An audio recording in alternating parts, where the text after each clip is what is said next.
Juggernaut always seemed to be this perfect hero, but when it comes to practical, we really haven't seen too much of a success from this hero at all. And I think this is why we don't see this hero getting picked a lot, because Omni Slash most of the time you just don't do the damage that you want to do, and after Omni Slash, what do you have left? Yeah, even also because of the fact of the meta post one now, right? You have like Troll, PL, Ursa who are really good. Carries. Who are really good as Juggernaut. You Omni Slash, Doppelganger, Battle Trance, Enrage. It just makes Juggernaut seem so weak. Yeah. Looking at the data yesterday as well, Juggernaut is one of Drew's most favorite heroes that he's currently played. So maybe could that be a tribute as to why they picked up the Juggernaut, something that he's comfortable with but can also somewhat deal with the Bloodseeker? Yeah, could be. We talk about this, the inexperience of Drew and how do you want to compensate to that. So picking one of his comfort hero is definitely one way, and also you want Drew to have perfect understanding in how to play his own hero in terms of tempo, in terms of the movement in the map, and Juggernaut is one of the heroes that push the tempo really fast because of his healing ward. Most of the time people think about Juggernaut as Omni Slash, just kill one guy and get out person, but most of the time Juggernaut can be utilized as the pusher as well. Yeah, it's really good in tower taking because of the healing ward, and the fact that you're running Beastmaster and Eng makes it even more reasonable to have that healing ward around. You keep your summons alive, and it just allows you to push structures.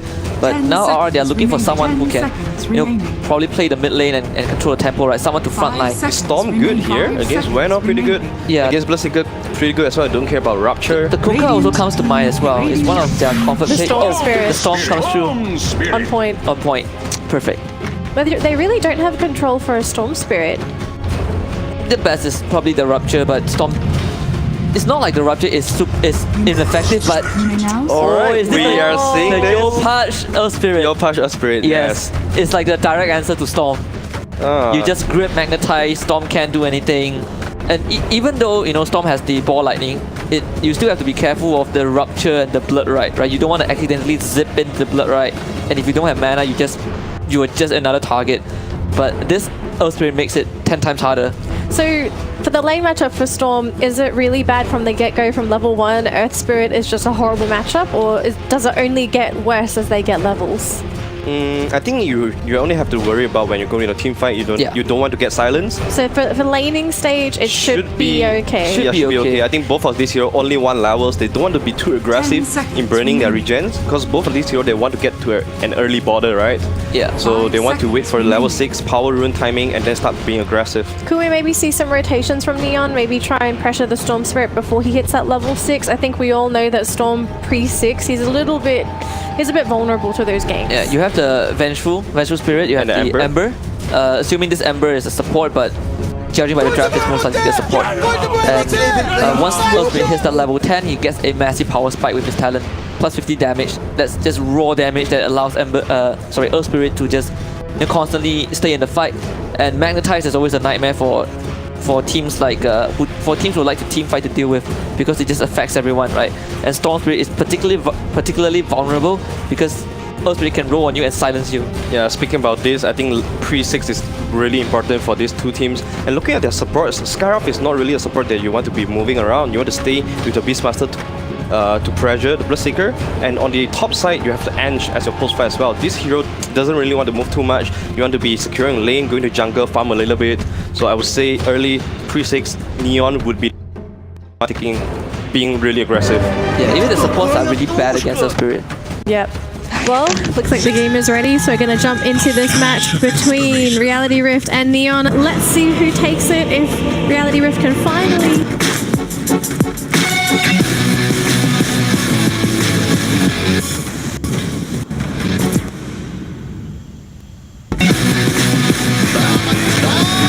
See you later, nerds. Get their first win in the tournament. I'm trying to time that perfectly. Sorry about that, folks. Oh my goodness.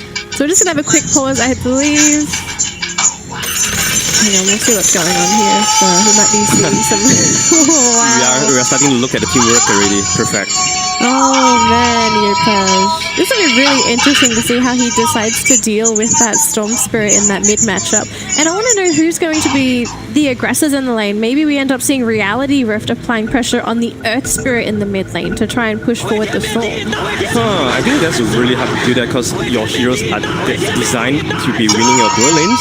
Look at the Ange and Juggernaut, super strong on lane, Beastmaster and Skyroth as well. I think all they want to do is to really ensure the lane, push out the tier 1 towers as early as possible so they open up space for Beastmaster to flash farm, for Juggernaut to flash farm as well. So mid Storm, I assume him to be vulnerable or just by himself most of the time.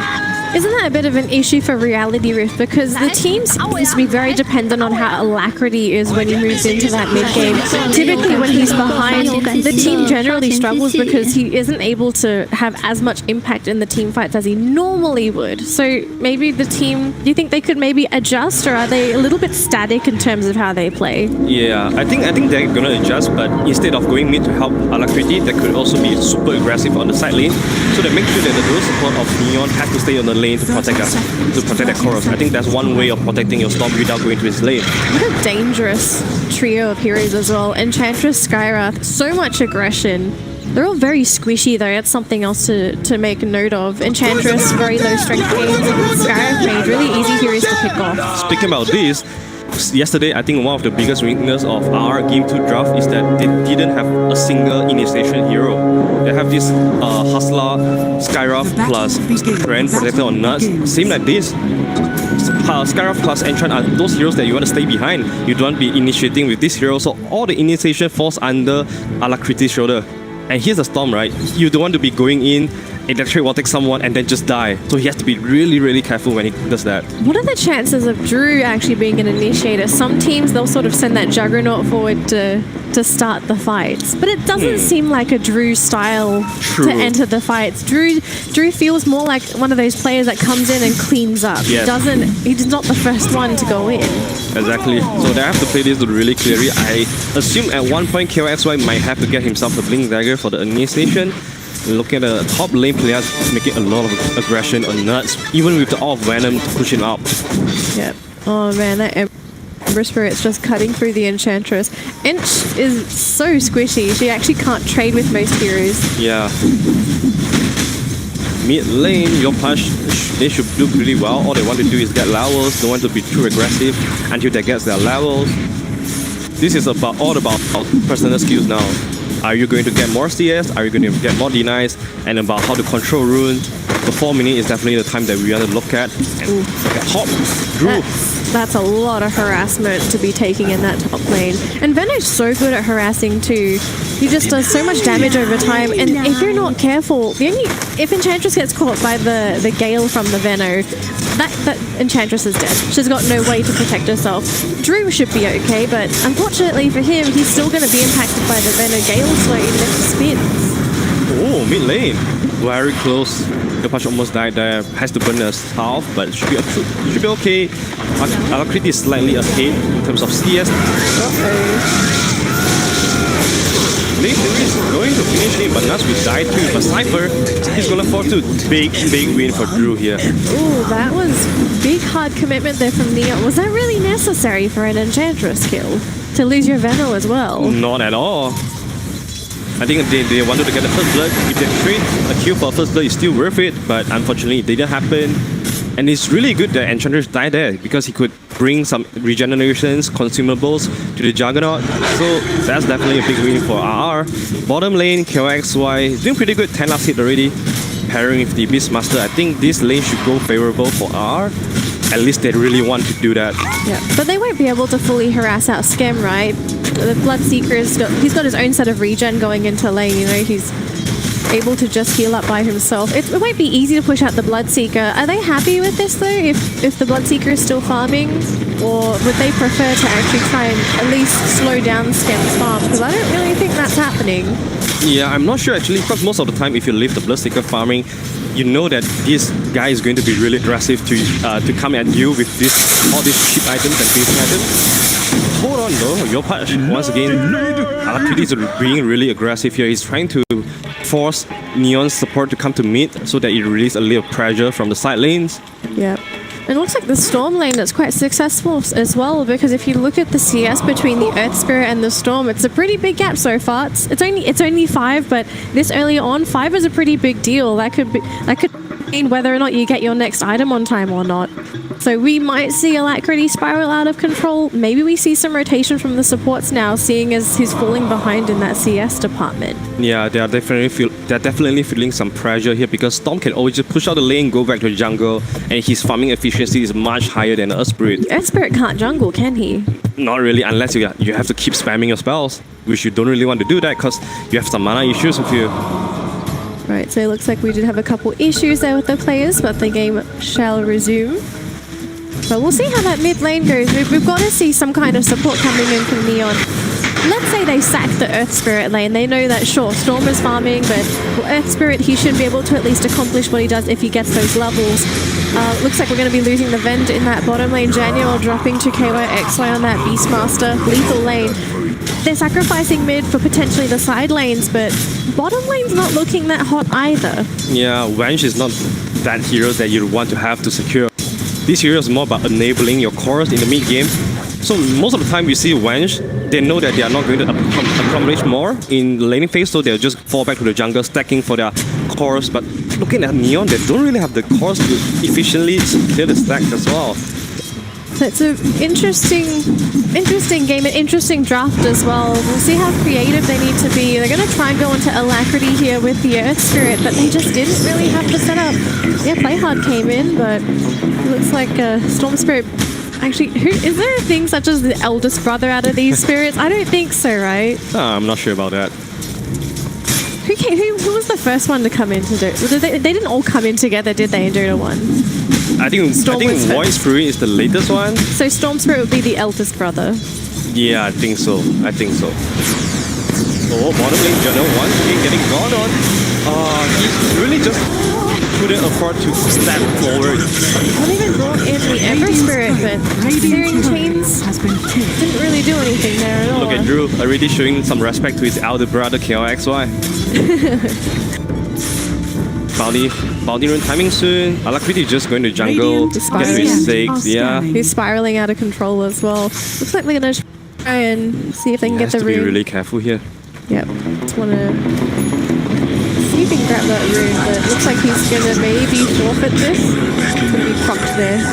Yeah, I think they had a ward at the mid lane to scout out the movements from Ember Spirit. Yeah, these boars must be so annoying for Skem. He's just trying to mind his own business. They don't have good ways to clear the boars as well. You have to commit a stun from the Wench and then flow with Blood Rite.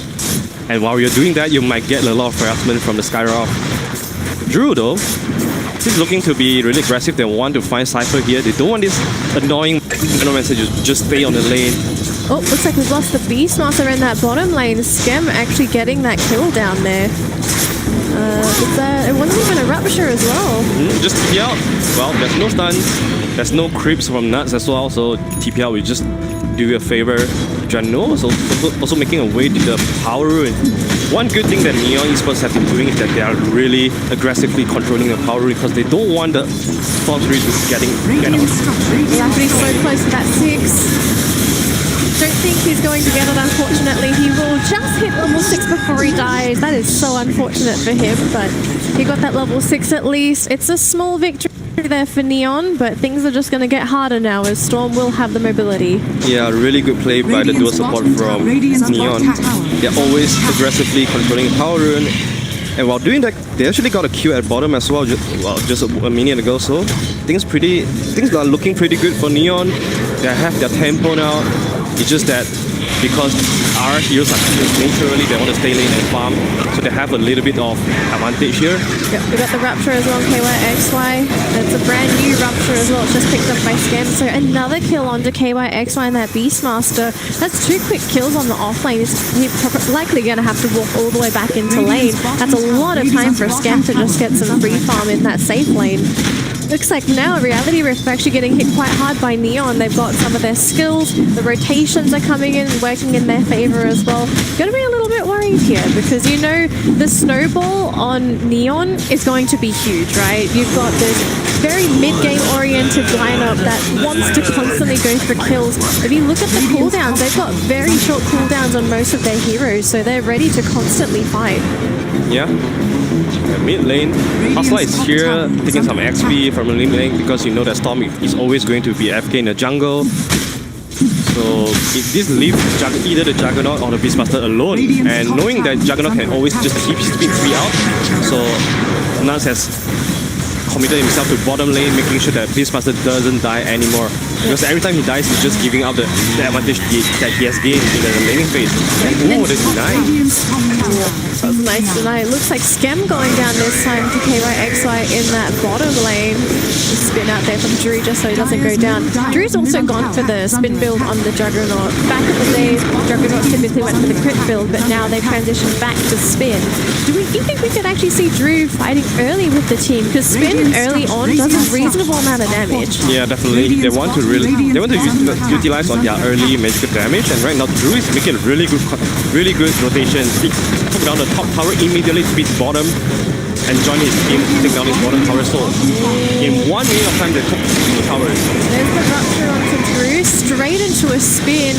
They're maybe slowly chipping down there with the Dimensional Spirit. Primal Roar, they're going to actually hit onto that Earth Spirit. They can do absolutely nothing. Yopaj just belt. And everyone's going to be on the run there. Bloodright being thrown down again onto the Beastmaster, but doesn't matter. He just wants those right clicks on Skem. He's messed up. He gets caught out as well. Neon losing 3 for nothing. And they're possibly going to take some big damage on this tower as well. This is a classic R that we want to see them on. They do this really early on, Drew rotation, pair with the strongest hero on the map, and take down towers. And with Neon, if you're Alice, you might just go weak like that. Getting sniped, getting way too overconfident in the jungle after that fight. Yopaj doing a lot of damage with the Magnetize as well. We actually might be able to finish off KYXY. They don't have the follow-up. The Beastmaster will be able to get out of there. Ench will go down. And Hustler gonna try and go for the TP out. When in doubt, TP out. Yes. That's totally on me. Why did I even praise them? This is a caster curse in a nutshell. That's one thing that we missed to say and to point out is that there's beautiful synergy between Wench and the Bloodseeker, which is the swap. You can rupture someone, double swap on that guy will just instantly pop. I think they also learned a pretty tough lesson in that last fight. You don't just rupture a Juggernaut, right? That hero is so hard to take down. Especially when he spins as well. They've got nothing that really goes through BKB. I think the only BKB piercing spell they have is the swap, right? And even then, it took way too long for them to try and kill Drew. And the backup, it was there. Looks like they managed to find Nuts here, unfortunately. This Enchantress just going to be bleeding a bit too much. Back all the way to the fountain, unfortunately. I'm pretty sure he's okay with dying here. You just tell his team, yo guys, Rupture is down. Push hard. Now is the time you want to push hard. And Storm hasn't been really too aggressive. Pretty quiet game for Alacrity so far, but I think he's doing the right thing. He wants to make sure that he gets all the farm and comes up whenever he feels comfortable just to clean up. So I think maybe we're looking at a bit of a role swap here in Reality Rift, where instead of prioritizing that farm onto Drew early, they're going to actually give that time to Alacrity, and then eventually they'll bring that priority back to the Juggernaut. But it seems like it's working out for them so far. They've taken 2 towers, which this early on, it's very important. It gives the entire team gold, takes some map control away from Neon, who, unfortunately for Neon, they haven't really been able to chip down any of these towers yet. Yeah. And so far, R has been controlling the map. That's when Neon has always just been responding to the move of R. And I love this build coming up in Juggernaut. This is the Matsubama build, right? Daiso in MOM in the Daiso, great in taking down towers. Oh, they really want Skem again. This poor Bloodseeker. Oh, he's yep, they're going to find him. They block him off with that Centaur, but do they want to really dive the tower for this? Skem's trying to get through the Centaur, but he said no. Back to the fountain with you, and Skem going to be having a very sad time down there. Up top, though, looks like we're having another fight. Hustler going down, but they've lost the Emperor Spirit, and they're also going bottom to lane. lose Rappy. Alacrity coming in there with the kills. Again, we're going down bottom again. KYXY getting hit with the Rupture, being chased by that Earth Spirit. They're going to miss, but it doesn't matter. Bleeding out. This is a big win for R. regardless of the buyback and finding kills on Bloodseeker, he's hurting his economy a lot right now. Bloodseeker, we know this hero, he doesn't have great ways to catch up to the game, and Juggernaut is already having all the tools he wants to flash farm. You have the MOM to farm, and then you're building into day, so the tempo is going to be ramping up. And you know that. And Storm just clean up a kill, getting 2 kills on the top lane. He's feeling really good right now. Once he gets his Kaya, he's going to be really aggressive and match the pace of his allies. It's going to be tough too because there are so many heroes that you want to control on Reality Rift, but you just don't have enough disables for all of them. You have to worry about that Beastmaster, the Storm Spirit that's going to come into the back lines, and you also need to worry about the Juggernaut. If he gets a free Omni Slash, especially if it's on top of the supports, you're not going to have access to that swap. So there's so much that Neon needs to accomplish, and they also feel as if they're a little bit lost. Just looking for these small skirmishes, but it's very 50-50. Some of them work out, some so far. Yeah, I think they have been playing with the wrong hero. They really want to play around the Earth Spirit and the Venomancer. You only want your Bloodseeker to come in just for the cleanup, but most of the time we see Bloodseeker was being the one initiating most of the fight with the Rupture, and this is something you don't want to do, because most of the time if you take a fight so far away from tower, it's really hard for Venomancer to reinforce into the fight, and here's Beastmaster going to be falling, I assume. He should go down here as tanky as he is. The Magnetize will finish him off there. Yotaj getting the last of that hit in, but look at how many heroes they actually had to reinforce to kill off the Beastmaster. Worried that they could have been backup, but everyone on the side of Reality Rift, they're all just farming, rotating around the map, getting EXP in lanes. They're just slowly creeping further and further ahead. Yeah, whereas if you're Neon, right, you get these kills, but they have a snowball. Isn't it supposed to be kill, then go for objective? Yes, definitely. Storm has really not slack here. Oh, they managed to hit him with the Gale. He's got a lot of mana. He'll go zip onto the high ground. Still being chased by Playhard. I think we're going to have to rename him as Chasehard. Really going deep here for Alacrity. He's run out of mana. Swapped out. The stuns there from the Venge. They should have enough to take him out. They had to get the last pull in. Oh, Hustler coming in with the big ult, but it's not enough to kill off Janual yet. Actually turning around, trying to lower their armor. The fights, they're looking scrappy, but it's looking good for Neon, and they're still going, looking for nuts on this Enchantress. He will get the slow off though, and not necessarily the easiest hero to kill now that she's got a couple of levels on top of her. And this is what we were talking about just now. They need to go for these snowballs, grab those kills, and look for objectives, and this is what they needed so much. A converge onto the mid lane, and unfortunately there's no TP from R, because once KYXY respawn, he instantly TP down bottom, looking to control the outpost and then get a 15-minute bounty run. So this is definitely Neon catching R off guard. They have to be really careful with their TP usage now. This is why we see a lot of the pro games, the players, they don't immediately TP out when they respawn. They want to keep that for the counter initiation.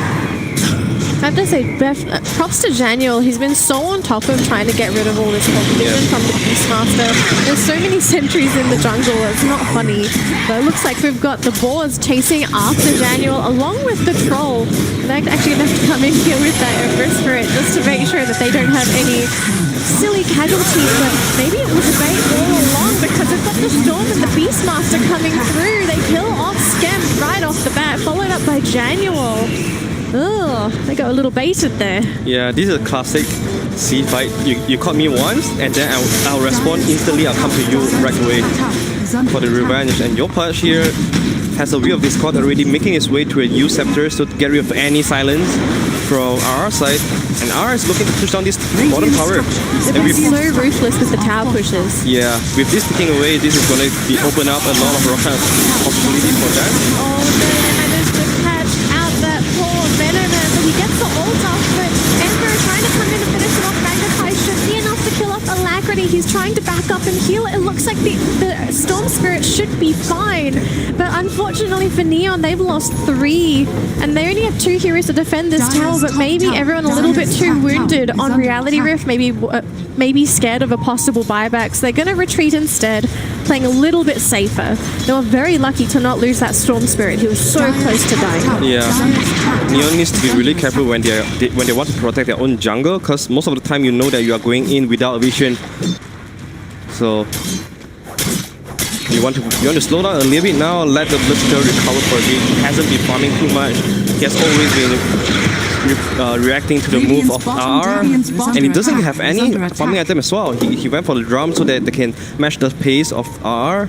For Storm Spirit, they are just all of our heals are just itemized to skill and skill and skill. Yep. And look at Drew's itemization too. Yep. He's followed he's got the Deso. So all of a sudden, not only you have to worry about the Beastmaster, but the push with the Deso makes it even quicker. KY, XY, they're going to go for that kill onto the Earth Spirit. And we've seen how important it is for Yopaj to survive these fights. His disables are crucial for the team, but when he goes down, everyone just crumbles.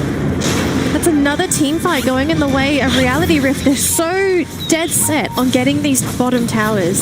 Yeah, it looks like a very good initiation from Neon at the first place, but both Nuts and Hustler are there to protect him. And once again, Neon, Yopaj has to fall because he's the only initiation so far. I really think Ember needs to be the one going in and let the Osprey go next. Oh, the series team is catching out Alacrity. They got the damage though, I think they do. Trying to zip one out. There's a haste rune. Alacrity needs to get out of their TP. He will go down. That's a big kill for Skim. 427 go for the way going to the way of Scam and bottom lane. Here, I think it's a good idea. Yep, they're gonna go for that kickback. They've managed to catch out that pesky Enchantress.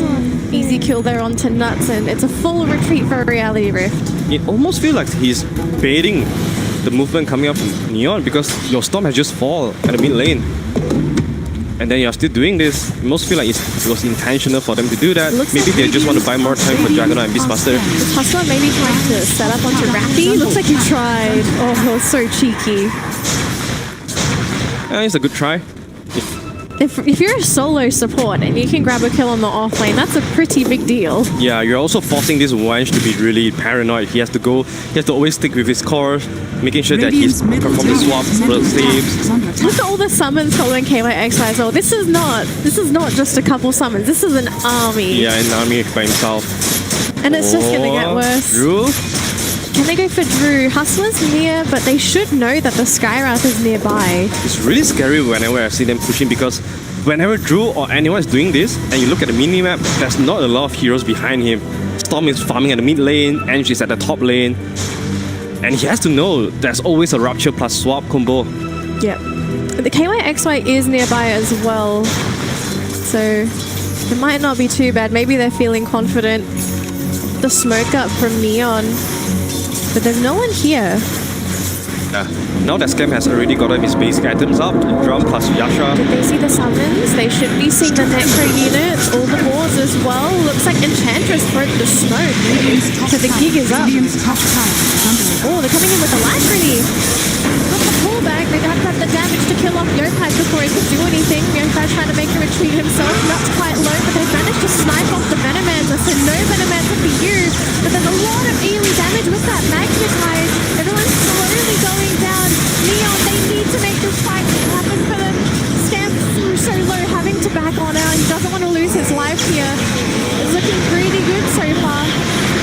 Looks like they might be able to finish this Alacrity. He's got a little bit more mana left. He really wants to get it. He gets it. Big kills for the Storm Spirit. He might just have to give his life away, but he did what he wanted. Just killing off that Bloodseeker. And now poor Daniel all alone wanted the stun on Hustler and won't get it. What was Scam doing there? He was so greedy. He tried to linger around and hoping that he can get a kill on the Storm Spirit. But Alacrity spots out him first. Yep, Nuts going to be able to walk on out of here. Although Hustler might not be so fortunate on this Skywrath Mage.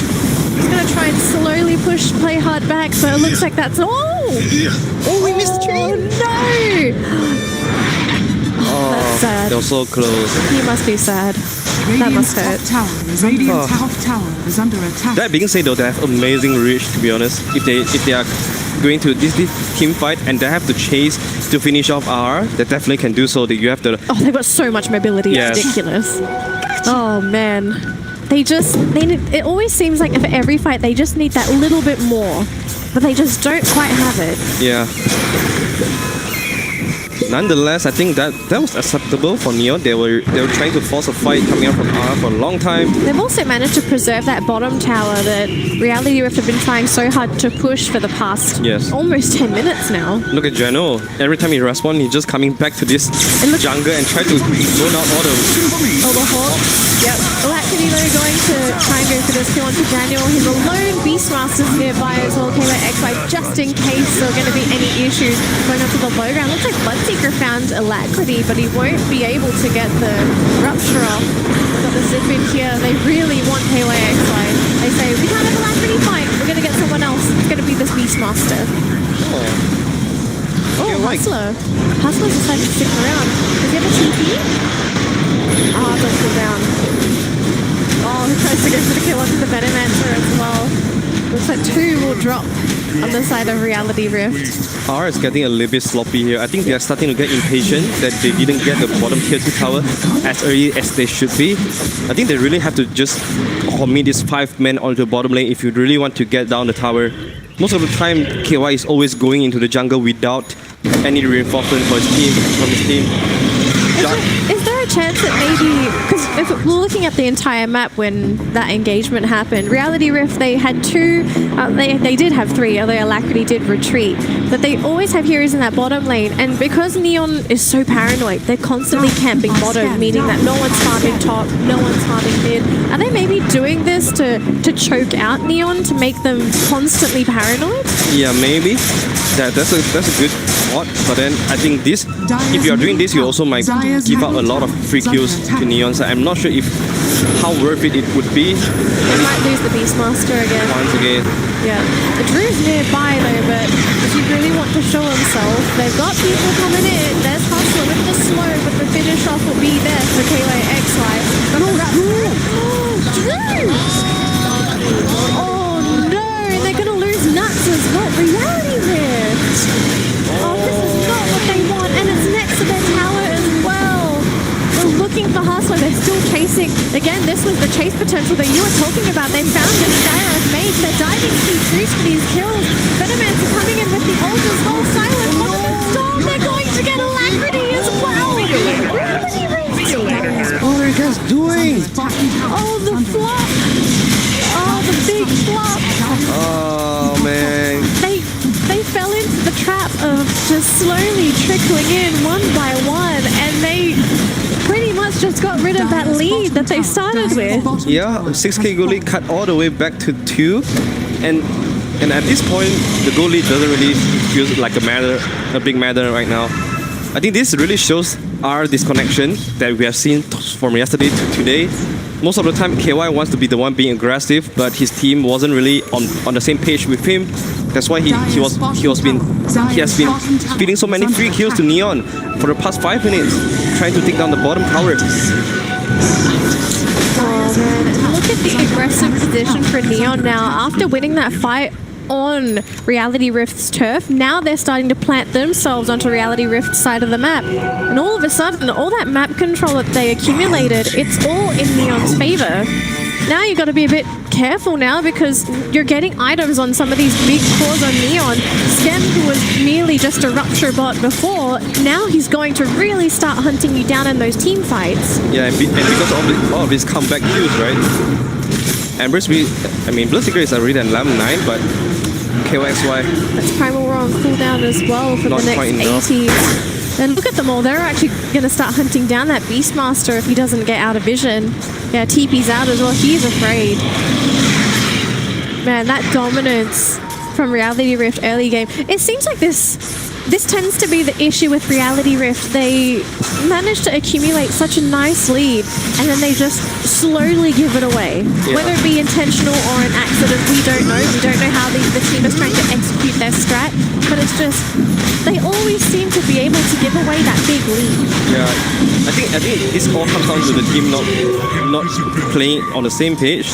As I say, KY tried to take down the bottom 2 tower, but his team probably didn't want to commit to that. Oh, the smokes.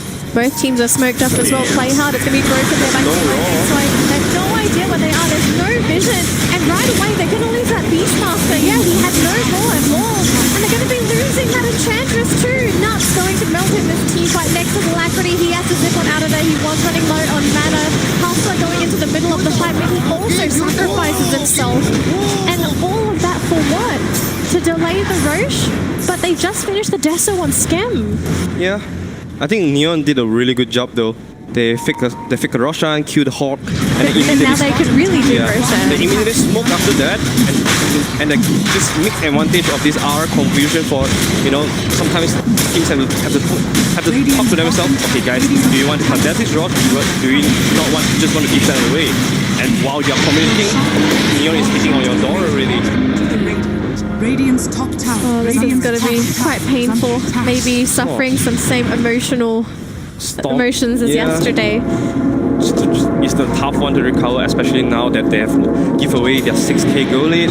Spawn Spirit, I think he really needs a BKB coming out from all the silence and small CDs disabled from Neon, but he has committed to a storm to a U center, so you don't really want to go use the class BKB because they really minimize your aggressiveness. So he's forced to go for Bloodstone after this use pickup. Yeah, maybe Yopaj being a bit too much of a threat with the silence as well. We saw what happened the moment Alacrity got hit by the silence. He was dead within minutes. Not even minutes, sorry, seconds.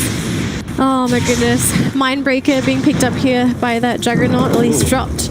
And Veno's going to be aiming for the Aghanim, so that's going to be a lot of damage over time. And the issue when you're dealing with an Aghanim's Veno is that this early on as well, that's so much damage to deal with. It's not lethal, but it basically means if you get hit by it, you're a ticking time bomb in those team fights. If you team fight for too long, you're just going to accumulate so much damage that you're probably just going to drop before it ends. And it also synergizes really good with the Berserker, right? Oh, they found Drew insta-TP. That swap? Nah, I don't think they can reach him. Far. Yeah. Speaking about the Aghanims on Veno, it also makes everybody low enough so that your Blitz is running so fast, hitting so quick. And we talk about how good healing ward from Juggernaut is against Veno. It's not just that, right? Like, you're dealing with Veno, but you're also having to deal with the Magnetize. Yeah. And so much damage, like so much AoE damage for those team fights. It's basically just, you're giving Scam steroids. Yeah. And going for this Deso mute that just hit so hard, allows him to be so aggressive and take down heroes so fast. I think I'm loving this build coming out from Scam. He didn't want to go for BKB because he knows that he's strong enough. There's enough damage from his teammate to power him up. I don't think there's any way they can blow up the Bloodseeker as well. 2.3k HP, 30 minutes in. And if you look at the burst, you'd have to have Hustler just throw everything onto Scam to even get close to a kill. And you can always rely on General's Vengeful Spirit to perform a swap to save you from that. And this is really the weakness of R right now from the draft. All they can do is rely on Beastmaster to go in, draw one guy, and then pop the Mystic Flare from Skywrath, and then you still might not get one kill. Yeah, it's just maybe they relied too much on that burst for the beginning of the game, because it did happen in the beginning. It was very quick. They would just grab these very quick, clean kills.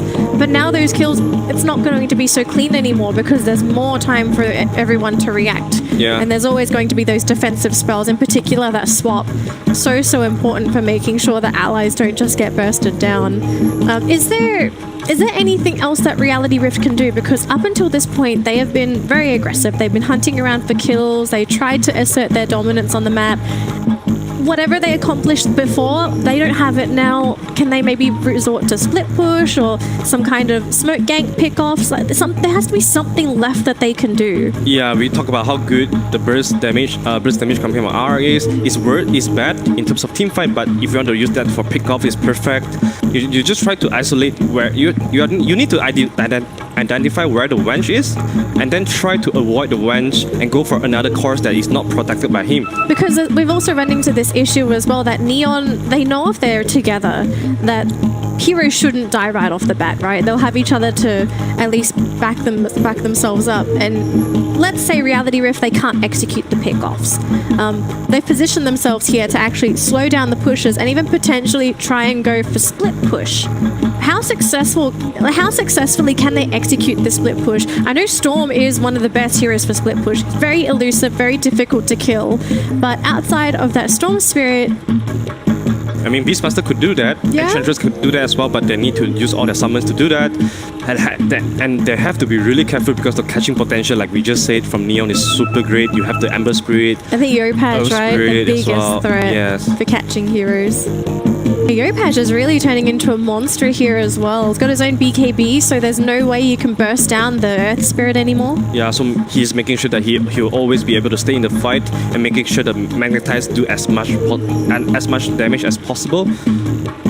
And we talk about how good Vengeful Swap is, and if you look at the difference between the supports from both teams, Ember Spirit and Venge are just going to be stronger and stronger throughout the game, and Ange and Skyroth, their effectiveness is going to be minimized throughout the game because the cores from Neon are just going to pick up BKBs, EU Scepter, the pipe as well to mitigate most of the damage.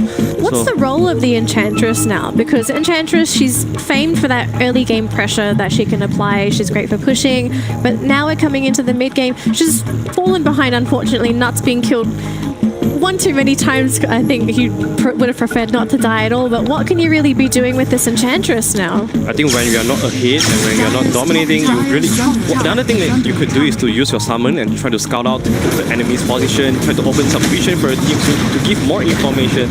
And right now, I'm just thinking, if you are not going to do damage in the team fight, then just try to absorb as much damage as you can for your cores in the team fight, so your cores have a better environment to do their damage.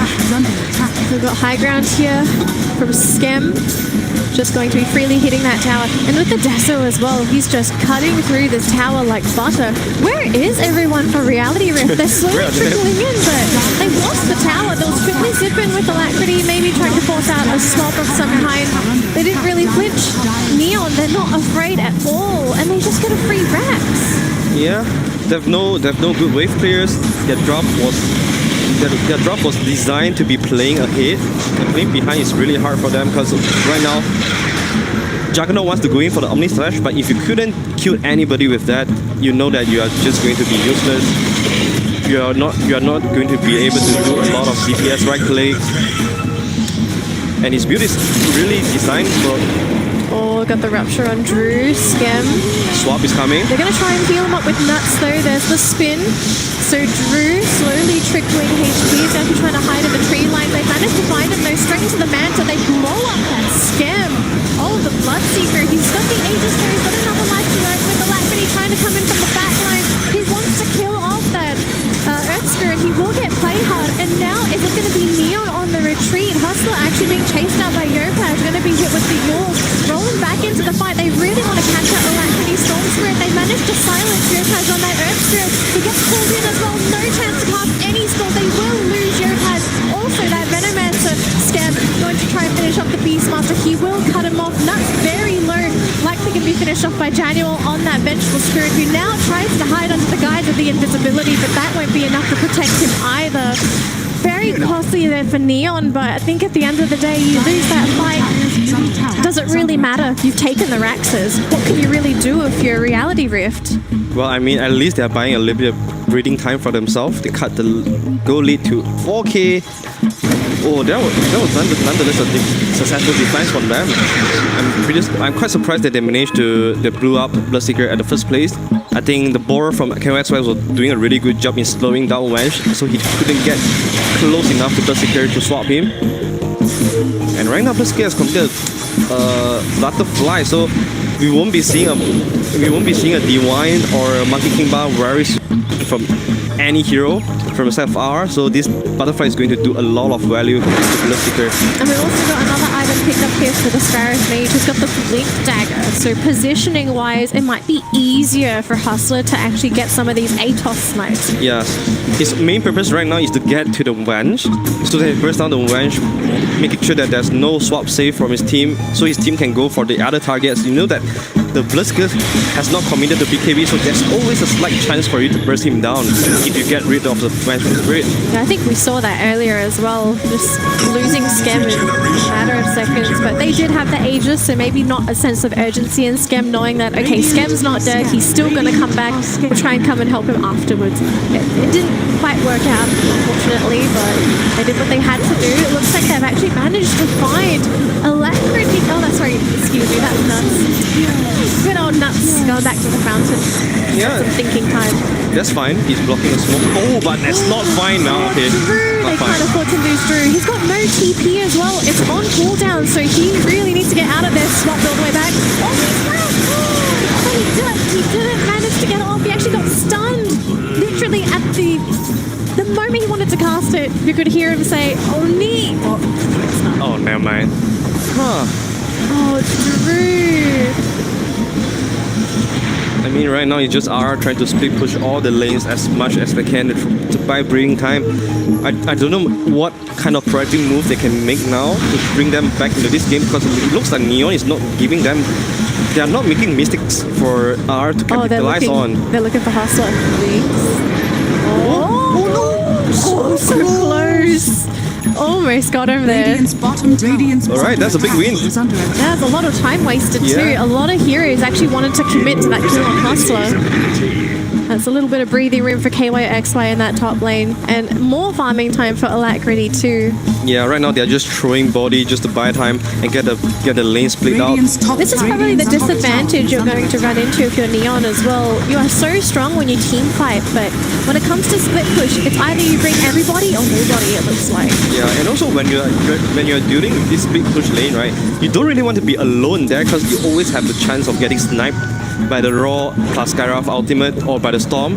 So every time you see Neon Squad going to fix lane, they're always going with a 2 to 3 man unit. And this really, like you said, they're wasting a lot of time dealing with this. Now, speaking of the no BKB on Scam, he has just picked it up, so now there shouldn't be a way for Skyraf to blow him up. Although there is always that slim chance of killing someone off before they even notice, right? Yeah. But this is probably the time to shine if you're Neon. Push in with all your major items to go up to high ground. Of course, Roshan's going to be a pretty big factor, but can they afford to hit from Roshan? It looks like they want to fight instead. Beautiful change by the Ember. Getting caught out by the Yule. He's silenced up, getting pulled back by Alacrity, and they will lose to Ember right off the bat. Beastmaster in the meantime gets sniped off. Alacrity trying to go into the backline. He's got that BKB, but he's taking a lot of damage. So is Scam though, trying to run away with his BKB. Can they chase down this Bloodseeker? This Storm really wants this kill. And they will get that pesky Bloodseeker. That was his first usage as well. And they lost a big fight. Wow, how did Alacrity deal so much damage? He get like a triple kill in 2 seconds time.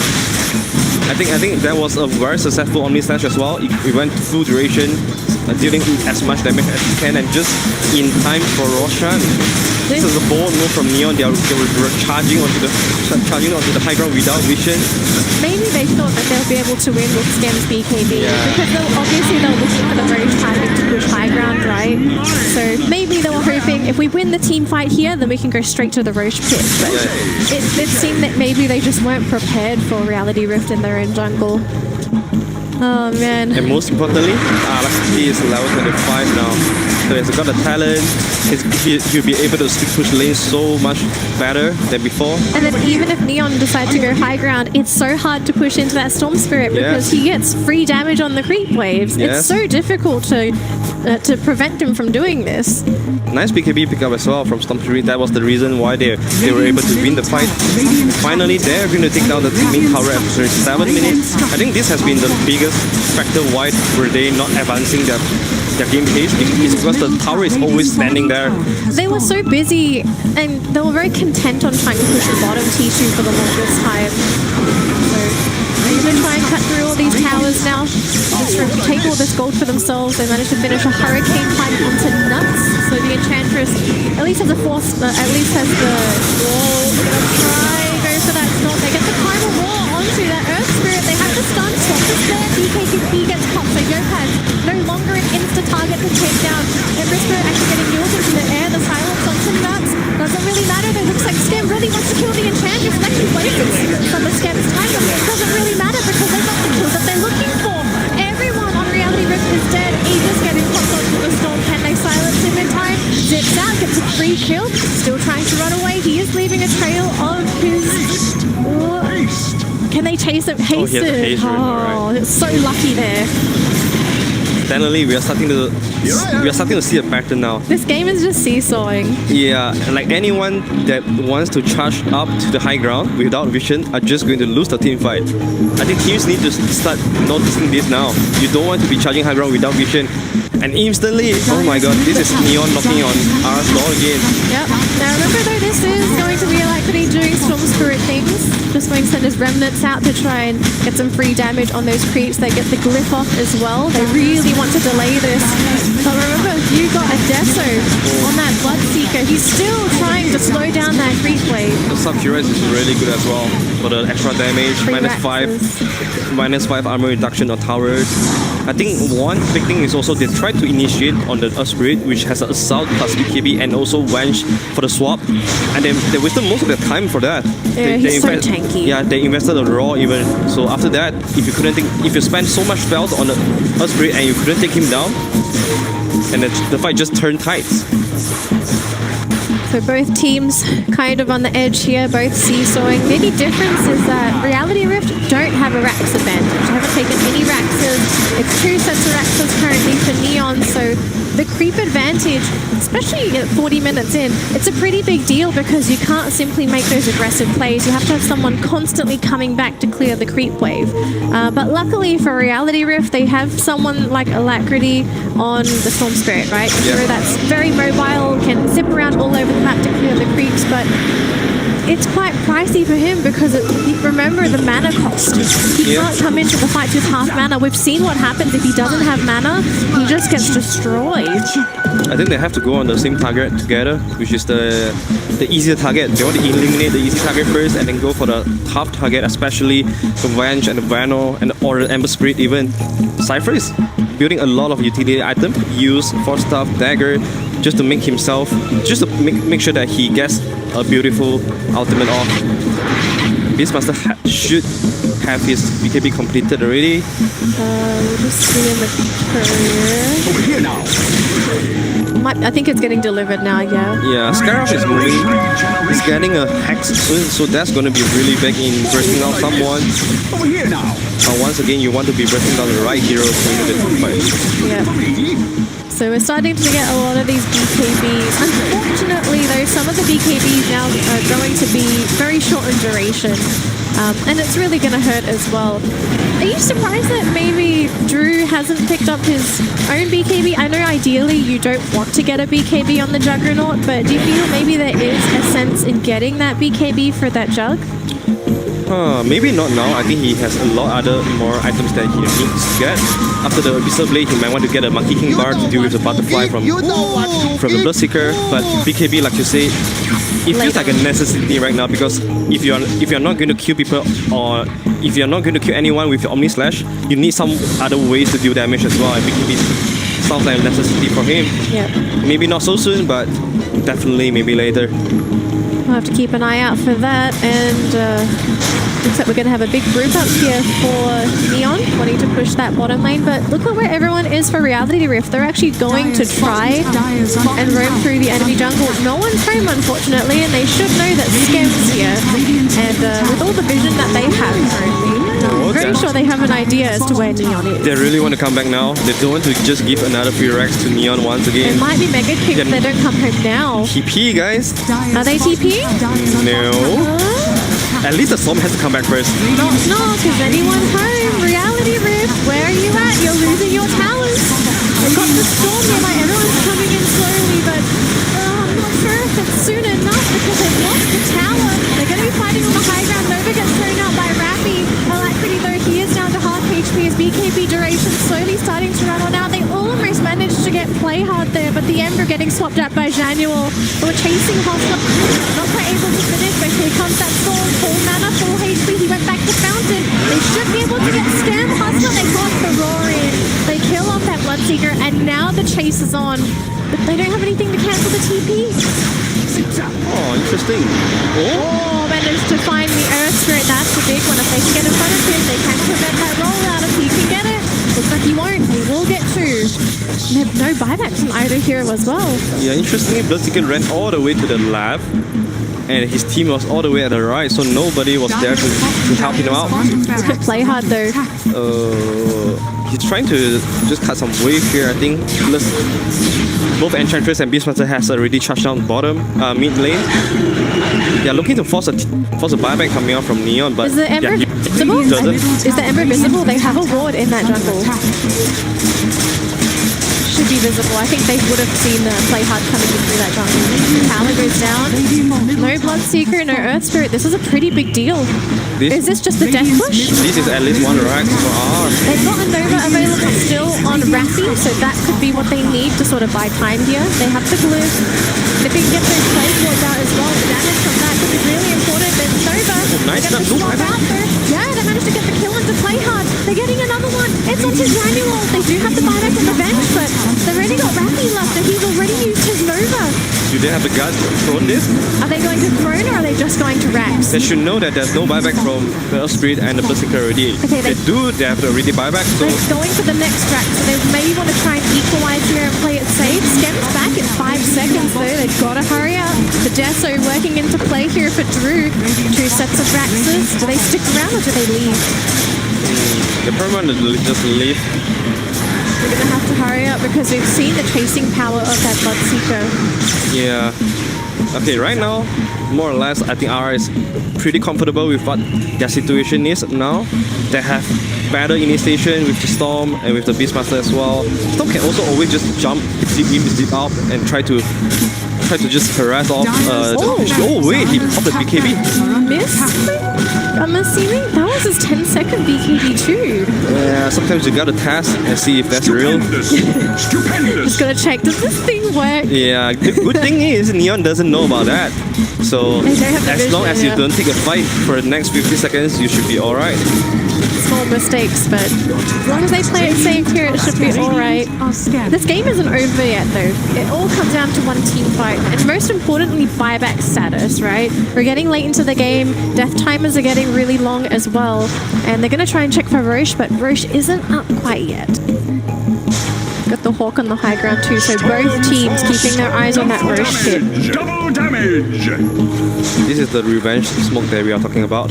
You wipe me, instantly I rush my smoke back and take the fight back to you. But Alacrity has a DD rune. Woo. Yeah, Alacrity's on fire as well. Alright, both teams playing Mahjong right now at their high ground. No one is making a move until they see another one. They're gonna start with Alacrity Dust. Turn Yopaj. They managed to find Rafi, but Scans here tries to go into the storm, but they were able to fully lock him down. They should lose Rafi in a minute, but Venge is down there. They've got no spot from Daniel. It was also off cooldown. They've lost the Emperor as well. Heroes are still alive for the Dire, and they're slowly chipping away at the Radiant. Scam, he's going to be alone through the Earth Spirit, the only one surviving. Rafi fights back, but what does it really matter? It's a Venom with no Nova. This DD rune is making Alacrity life so easy right now. They play this team fight perfectly as well. They caught the Ember Spirit, so that forced the Vengeful Spirit to commit the swap on him. So there's no more save for the other cores because they don't have buyback. And I think this is just over? Probably. They got 2 buybacks. There's a buyback from Bloodseeker though, but this is a 2 versus 5. It's going to be tough, and especially considering that the other hero alive is the Venom. R has to man up here. They really need that Nova to cool down right now. If they get the Poison Nova off, then at least they can start to get the... They need to buff up the Bloodseeker. They need to do something to delay this. Alright, Nova is off cooldown, but how ballsy does Rafi want to be here? I mean, how ballsy can you be though? He has to go in. He gets it onto 3. He won't get it onto the back lines. They're just focusing down these T4 towers. They just don't care. The game's gotten so late that does the Poison Nova really matter anymore? They go in. They silence the Bloodseeker. They hold up. Scum is gone. GG. That's it. Game is over. Alacrity got. What else is there to see? They had to make a play happen, right? Like, Neon, they used absolutely everything in that last team fight, and it was all down to Skem and Rafi. It almost feels as if Rafi, if he was a different hero, maybe we could have seen a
seconds remaining. So Raging Potato was always being this one that's pushing that limit to the edge, so that it gives Scam some more room to perform, I think.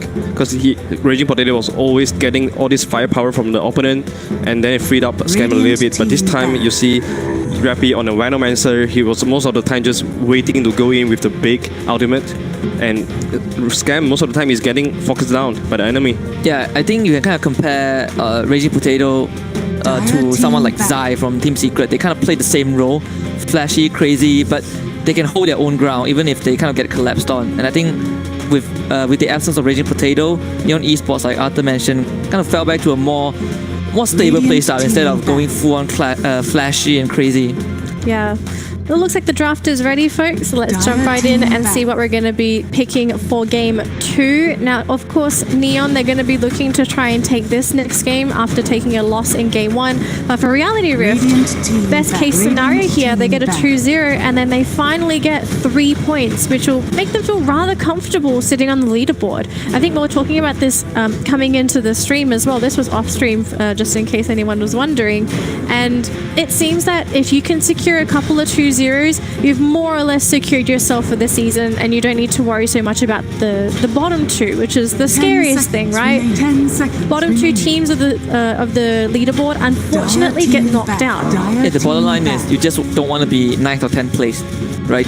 And then after that, the difference is just whether you are in the upper bracket or in the lower bracket. That's pretty much it. And especially the first few series, right? If you are able to get some 2-0s, it puts you in a pretty good position. And for the later games, you can start to try out new stuff. You can start to develop a different kind of strategy. So you're not so constrained to playing your best strategy and showing all your hands to your opponent.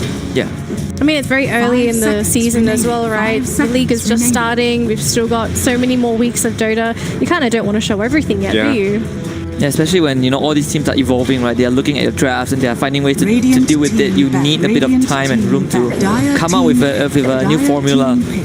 But Queen of Pain will be making her appearance again in the ban list. But this is the second time that RR has taken out the Queen of Pain. Are they going to go back to the Ange first pick? I think most of the time when you have first pick, you really want to pick this dual dominant lane, because you are meant to win your lane, because you are picking at the second phase, you are picking after Neon. How did you feel about Nuts' Enchantress in the last game? I think he did a pretty good job in lane, at least securing Drew's game, and then after that they are just ramping up the tempo alongside Beastmaster. I think he did well, and they will go back for it again. I kind of feel a Visage coming out from Neon, to be honest. Interesting. Venge Mirana. So yeah, they go back for the Venge. Daniel did play a very good Venge. His positioning early game was on point. He was very hard to take out. Late game, you can't really blame him. You're up against a Storm Spirit, one of the best backliners. Yeah, Geno has been very famous for this defensive hero, Oracle, Venge, that always come in with the clutch saves. And he was almost a Husky MVP as well if Neon was to win the game. Yeah, he was going to be my MVP if Neon took that game 1. I think even though he's a defensive support, but he did a lot of work. I think the more aggressive support that he does play if needed was probably the Earthshaker. That's pretty much it. Other than that, those are all, you know, play hard's job. But this Mirana could very well be a core because of this Venge. Yeah, do they want something that can limit the effectiveness of Mirana, like an Abaddon, like an LC? I know these heroes are not in the meta, but these are the favorite KYXY heroes. Ember as well could be a good choice. Oh, there we go. Legion Commander. Legion Commander. I mean, it is one of KYXY's strongest heroes as well. He's played a lot of that Legion Commander. It feels like it really fits his style of play too. The Beastmaster, he could play very aggressive. He was the main initiator. Legion does the same thing. You can play very aggressive with the Legion. If you can stack up the extra attack from all the duels, maybe KYXY ends up being a semi-core as well. Yeah, the super strong lane, and it opens up another possibility for Skyrock as well, right? Yeah, the Hustler hero once again, and they have been really finding a lot of success with this LC and Skyrock way in the earlier months. Yeah, I think for Legion Commander, he is going to eventually transition into a core, regardless of how you build him. You can build full aura, you can go a bit of damage, but the nature of Legion Commander just allows him to do damage regardless. So probably the only thing they have to worry about is, again, the Venge swap. But other than that, if this LC can get on the Venge herself, there's nothing that Neon Esports can do. Yeah, I think they are really eyeing on the Skyroth pick here because they ban out the Tuskar to prevent the save, and it's also one of Playhard's very favorite hero. But I want to see another layer of initiation from RR because you don't want to be putting all the eggs in the LC basket because there's always going to be the Wench for the save. So you want something that can jump to the back line to deal with the Wench, something like a Ward Spirit, Storm Spirit once again, or even the Ember is still in the pool. They can even go Clock if they want. Yeah, he's still on the pool. Yeah, the Clock good against Venge. You can find the Mirana with the Rocket Flare as well. And if you really want, you can go for the Rocket Flare through side talent. Even though it's not picked up commonly, but that gives a bit of detection when you use it. Is there a chance we actually see a Hustler Earth Spirit? Also really good backline support. Yeah.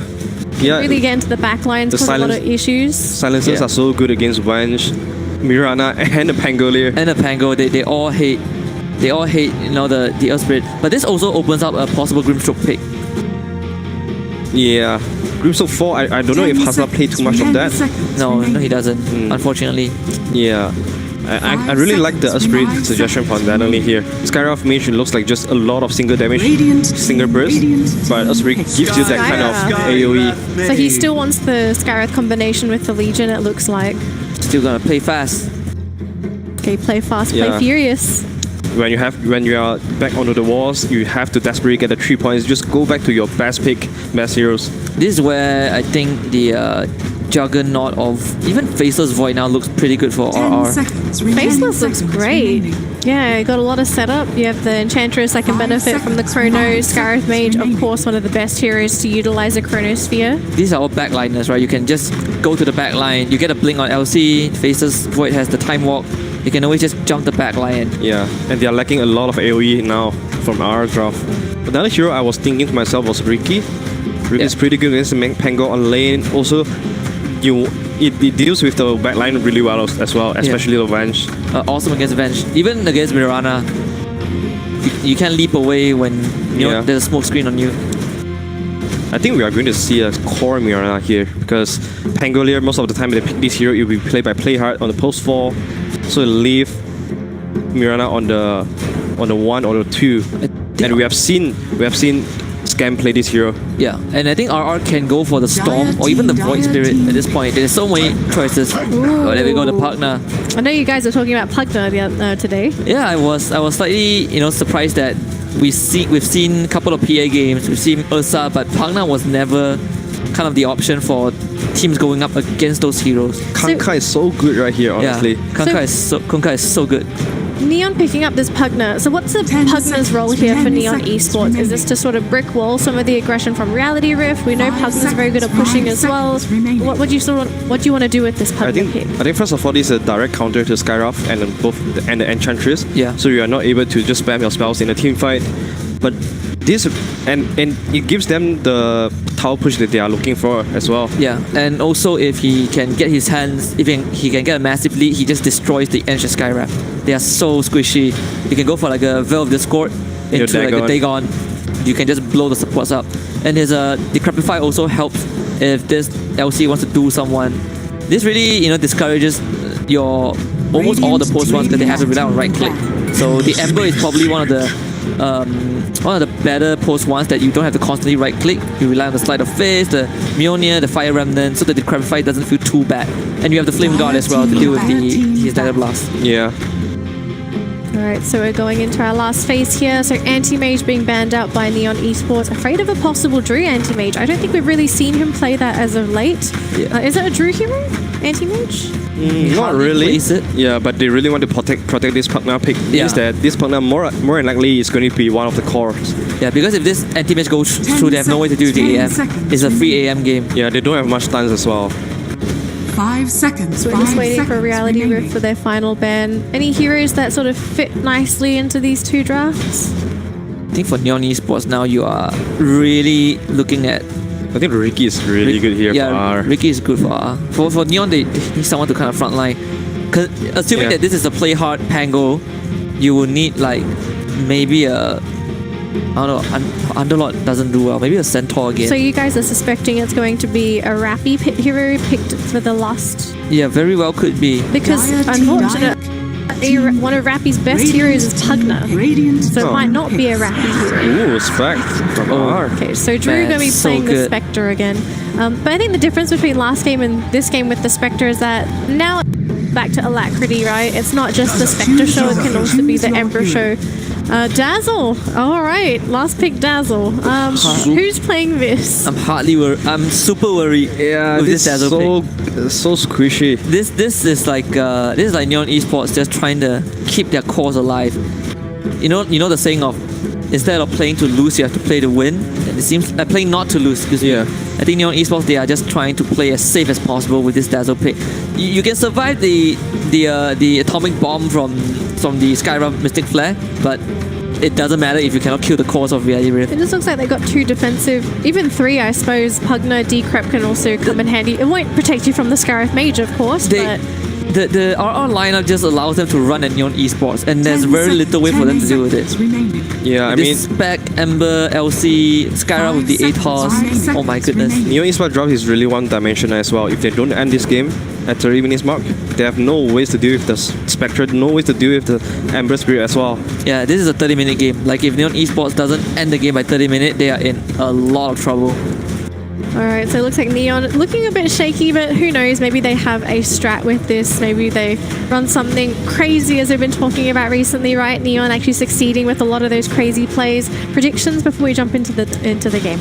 2-0. This looks like an RR game. It looks like an RR 2-0? Yeah. Like they unless RR screws up like yesterday, then it's pretty much their game. They have a huge draft advantage over Neon.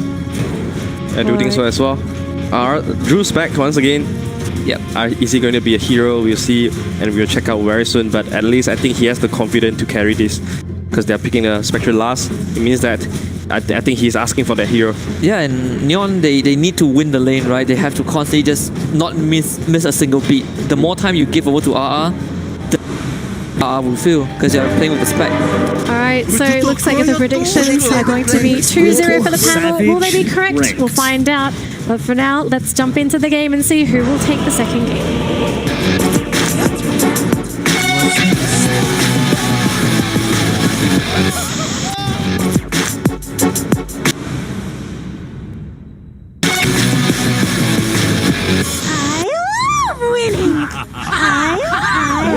It's a bit of a shaky draft for Neon, but hopefully they have a plan with this. Yeah, it's a post-5 Pugna actually, so it's gonna play the role of power bank. Oh, so Yopaj is playing the bench. They are trying to push this tempo as fast as possible, and like we said, 30 minutes is their time.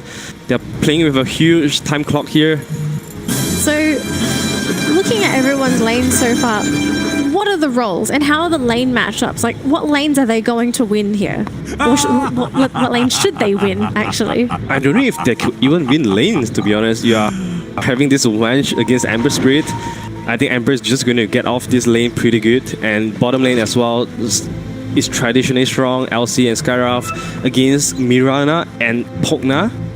These heroes Neon's heroes are really elusive and squishy against our hero, even from the laning phase. And top lane, I think top lane is the only lane that they really want to succeed on, is to pressure out Spectre and force him into jungle as early as possible and take down this early tower so that they can take over the jungle of R and try to snowball from there. This must be so annoying as well. These 3 heroes in the top lane, they're just so strong at level 1. Legion, what do you do? Look at Sam. He's already so vulnerable against all the right clicks from Skyraf and LC. He has to go all the way back to Fountain. Doesn't really want to be using any of his laning regen for now. But level 1 for Reality Rift looks terrifying. They're actually going to try and go for Janual here. But they don't have the vision. They don't know where he went. Nas gonna just TP it back to top. Yopaj. I want to see how much effectiveness can this Wench give to the team, because we have seen a lot of Wench going for the 0-4-4 build, just to ram out tempo, push on towers, force team fights. But the DPS damage from Neon though, they have a lot of armor reduction for sure, but their only DPS output is Mirana. Yeah, that seems rather strange, right? You go for all this minus armor, but who's going to fully capitalize on it outside of the Mirana? Exactly. So does that mean the Venger's going to have to also be a right clicker as well? Yeah, It definitely. seems like it, doesn't it? You have to build yourself with that because you don't really want to force your Miranda to join every single team fight just to get kills. We'll see. Bottom lanes looks pretty good for KXY. The lane is favorable for him. It's actually a very squishy lane as well for Neon. If they get caught out by the Venge Skyreth Mage, I think we all know what's going to happen. But mid lane not looking so bad actually. If you take a look at the CS, we have just started, but it's looking pretty good so far. Actually, Neon leading all of the lanes at this point of time. But we'll have to see if they can keep that up.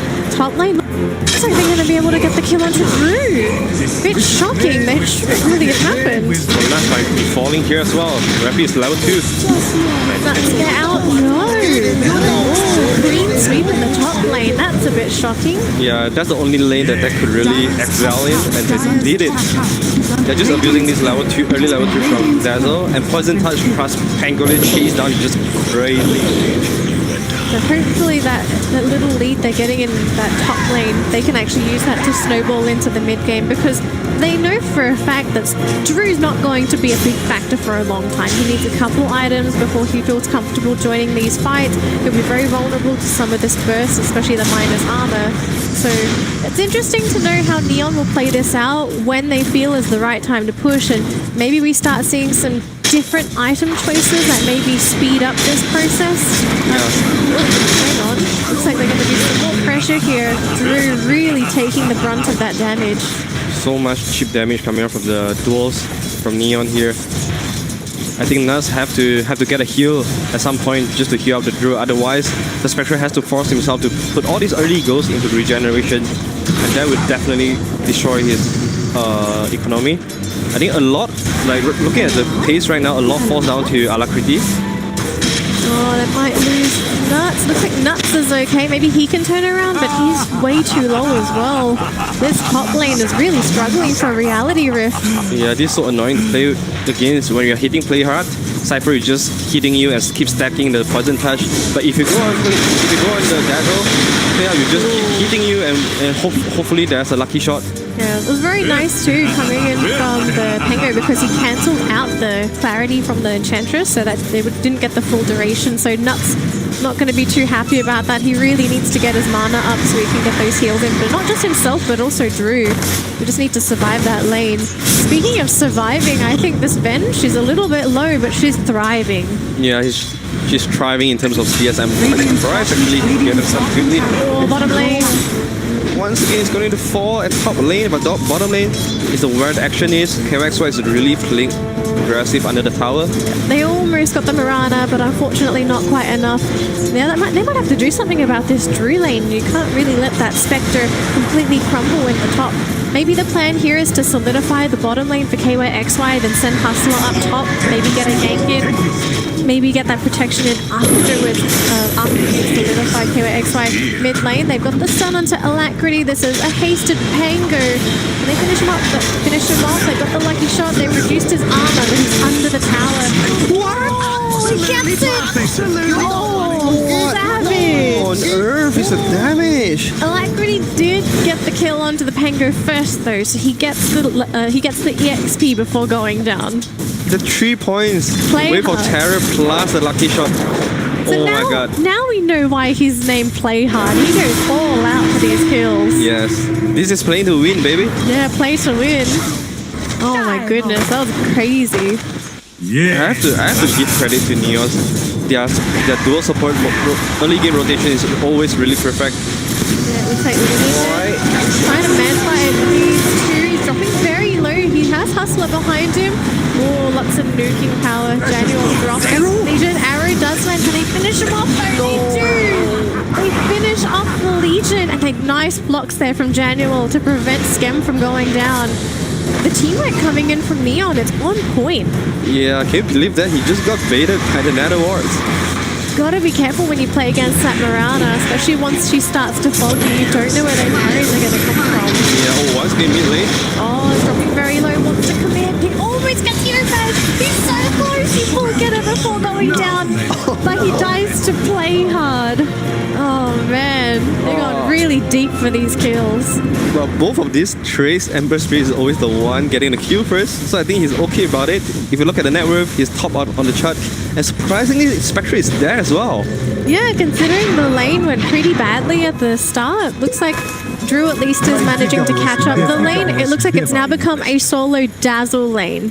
So it's just Rappy up here, and I think Spectre not going to be too afraid of just the dazzle. Yeah, I think most of the time when you see a post 4 rotating, you really want to punish this post 3, but they don't really have the disable to do that though. Dazzle can always just TP out until the Enchantress gets a Centaur. But you haven't seen too much of aggressiveness coming out from the top lane from R so far. I think most of the action has been happening at the mid lane and the bottom lane. Looks like we've got a TP out here, just to make sure that Drew doesn't fall into any unfortunate circumstances. He is alone. It looks like Nuts has decided to occupy himself in the jungle to make up for the time he spent in lane. Just give solo EXP up to that Spectre. The TP in from that bottom lane. Scam is alone, but here comes the Pango KY. Have to try and go for the press attack. Should be okay unless Playhard decides to go hard again. Looks like he won't be able to. Gets fogged, but the chase is still on. Looks like they will finally give up on that chase. Yeah, KY is being really aggressive though. He's only level 4, but constantly playing behind the enemy tower. Gone really deep there again. Pango setting up for Scam. They will get the Legion. Now they're actually trying to go for Hustler, but the creeps come in at just the right time. Gets blocked off and kills off the creep instead. You have to start respecting the armor reduction coming out from a lucky shot. Yeah, Matt, this minus armor, it's actually paying off really well. You were talking about it earlier, but you wouldn't think that it would be this good. Exactly. And right now, Drew has already relocated to the jungle. He has the Necro Book for him to flash farm, so giving Nuts most of the resources. You see how would Nuts turn this into snowballing advantage or whatsoever. I think they really want Hustler to have high levels compared to the Enchantress. Ember Spirit, look at how good the support duo from Neon is when it comes to controlling Power Rune. I think from both games, Alacrity hasn't getting any early Power Rune at all, and this is really hurting him because he heavily relies on this to make a move to the side lanes. Yeah, I mean, they do have a very strong support duo, right? It's not just your average support that if the call comes in front of him, that it's not so great, but you're dealing with the Pango, especially with Playhard. He's so aggressive, and I'm not quite sure how many levels he's gotten now, but he's level just 5. It's level 5? In 8 minutes, yeah. He's at the same level as KY. They're gonna go for KYXY2. He's all alone. There is Hustler, but it doesn't really matter. Legion going down again. That's another kill for the Venge. There's a very nice usage of the Moonlight. We actually don't see such an early usage of Moonlight at all, but he gives them a kill. Drew still making the most of what he can. Yeah, he really doesn't want to get into any fight right now. All he wants to do is to get his basic items up and then slowly farm his way towards the Radiant. So right now he really has to rely on his teammate to come up with all this tempo and stuff. He even got the Iron Talent to speed out his farm so he can finally farm some Ancients, which is really big for a carry. Also picking up the Mango Tree onto Rappies, and considering that their lineup is actually quite mana dependent, those mangoes will come in handy for the team fights. Yeah. Oh, immediately getting cut off by Alacrity. Can Alacrity kill him off though before the reinforcements come in? We do see Playhard coming in from the backside. There's Marana, Scam, just almost clipping Alacrity. Unable to get the commitment, but where did Nuts die? Oh dear, they're still chasing Alacrity. He's going to be quite difficult to catch. This is an Ember. He's going to try and go onto the... He will be able to run that out. Oh, that was a nice try. He was trying to hit Cypher with the Rennet and then get out with the second Rennet. Where did Nuts die? Was he down bottom? Oh, he died at the bounty run area to Pangolier. Pangolier got a very early level 6, so got him with the Rolling Thunder. Must feel pretty bad as that Enchantress. Can't do anything against a Rolling Thunder. And this is why I'm not very sure for the decision that giving Nuts most of the resources instead of Hustler, because most of the time we see Skyrath being much more effective than the Enchantress during late game. KYXY is here to defend the tower. He has to be really careful with the Aero plus Magic Mixer combo though. Yeah, we've seen what happens with all the minus armor duels. They're needing to finish off all of Victory and Drew just to get that kill off onto the Mirana. Drew's still chasing, but they don't want to go under those towers. You get stunned under there. We've seen what happened. Heroes just melt when they get hit by the negative armor. It's still going to keep Drew here, but they maybe try and go for another play. Hustlers nearby. Probably gonna chill for a little bit. They don't have any ultimates up now. He has to be really careful. He doesn't have enough mana to run it out. Oh, he has the magic stick. Yep, he's got the TP in as well. Hustlers there. Oh my god. Jukes. Moonlight Shadow. They're gonna try and go into Hustler instead. They finish him off. They will kill him off, and it looks like for now Hustler will stay alive. But will it be the same there for Rappy? He's alone. Looks like they managed to get a kill onto Hustler after all. They brought Scam in for that. Moonlight Shadow paying off so much for Rappy. They couldn't get him. Arrow too late. Alacrity is going to come back. You have to be really careful because that's a random stranded guy. Oh, the chains. Connects onto the creeps instead.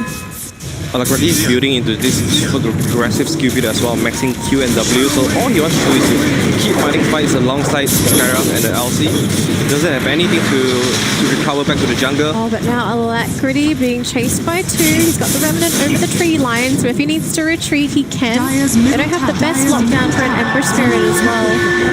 Slowly chipping him down, but he will get healed up by KYXY, slowing him down.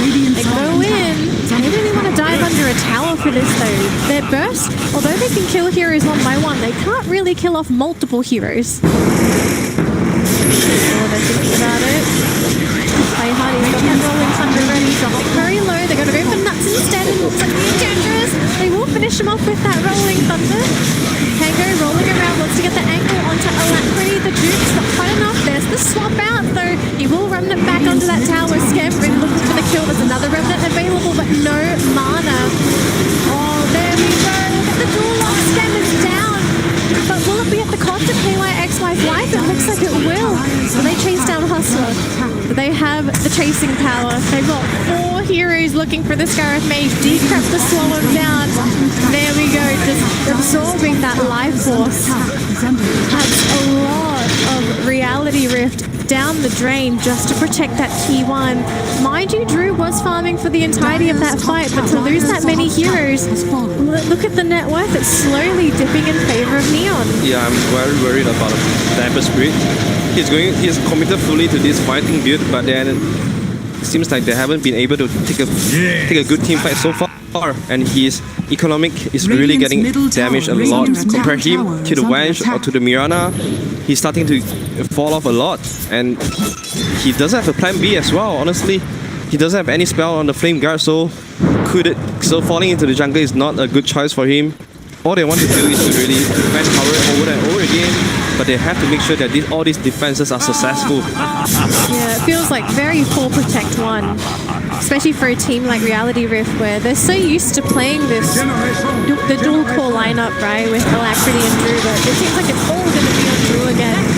Rolling Thunder, this is a small gap. Oh. Not quite able to get it. Oh, I can't get up on the hill, it seems. Might have to retreat for now. Yeah, might be good for him actually. He was so low. So if he were to end up at the heel of R, he might be just dead. Who knows what would have happened, really? Yep. This is a lot of space for Drew. He's farming ridiculously fast with the Necro Book. 40 minutes of time. He has already, 800 gold from the relic. Getting really close to that Radiance as well. The timing, is it looking around 18 minutes now? Yeah, if he doesn't die, I think that should be his timing. 18 minutes on the Radiance. And that Radiance is going to hurt too, because if you look at the overall lineup for a Neon, they're all pretty squishy. Mirana, very squishy. You also got the Venge. Venge relies mostly on her armor to actually protect her from all this damage, but armor doesn't really protect you from the Radiance. Yeah. But the good thing is they have a lot of sustain from the heals, from both Dazzle and the Pugna, so that should be okay. They have to somehow buy a pipe though, so it's either from the Pangolier or from the Pugna. Oh, I mean from the Dazzle, because Pugna is a 5, right? So yeah, can't really ask him to buy anything. Yeah, Raffi's going for the mech, so it looks like Guardian Greaves is going to be the first thing on his list. So maybe the pipe being delayed, or maybe someone else could grab that. Yeah, guarding grips is a must when you are playing against Silence, the Skyrock, or the chain from the Ember Spirit. Net worth though, it's all in Drew, it looks like. They've got a little bit between KYXY and Alacrity, but all of it is in Drew. Whereas if you look at Neon, it's almost evenly distributed, minus the Dazzle, but Dazzle not really the best farmer, unfortunately. Venge and Mirana, it's going to be their show here for Neon. And the main two heroes to carry it through, especially with all this pushing that's going on. Looks like they're slowing down. Are they possibly waiting for something? An item or... Oh, I didn't get it! Oh no! Playhard, he was there first as well. Yeah, he apparently has the faster finger, but talking about the difference between R's other cores against Neon, I'm afraid this might remain for quite some time until they are ready to fight with the Radiance from Spectra. The swap, had the Remnant behind him. An initiation, gonna be a small...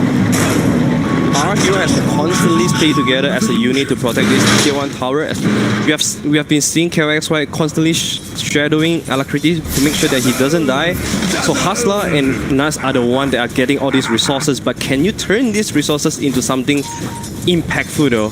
Because you are sacrificing KYXY farm. KYXY is now becoming just a PTA bot. Yep, they're looking to grab this Dazzle, Moonlight Shadow, any detection at all. Or are they just hoping to burn the Grave, the TP, no way to cancel. That's going to be the Dazzle going out for free. Moonlight Shadow did get used, so I suppose the only saving grace there for Reality Rift, no Moonlight ganks. Although there was a big item picked up on that Mirana, I believe it was the Deso. Oh, even more armor reduction now, so... Oh, Hustler, doing Hustler things, wants to get the Mirana. Yeah, and so this is turning your resources into good use. You have the really early Atos, so you can now stay in just one lane. Anyone that comes to this bottom lane from Neon will just risk from being solo killed by Skyrock. You want to be so careful around that Skyrock. He's so cheeky, we've seen him a couple times. He does miss, but just the threat, forcing out a core from lane. Yeah, or just forcing Neon to stay together. At least the Dazzle, you have to stay together with a horse. Yeah.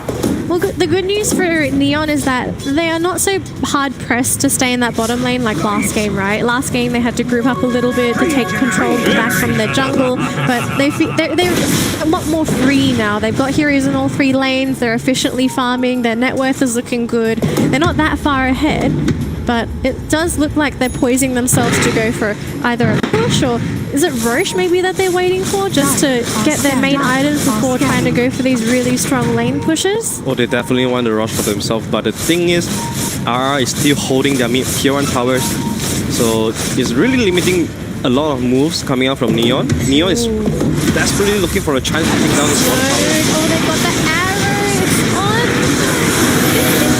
They can't get the finish! They get the duel instead! They're going to lose the Mirana!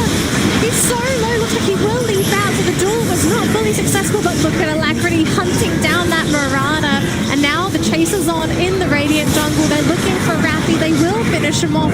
It's going to be 4 for 1.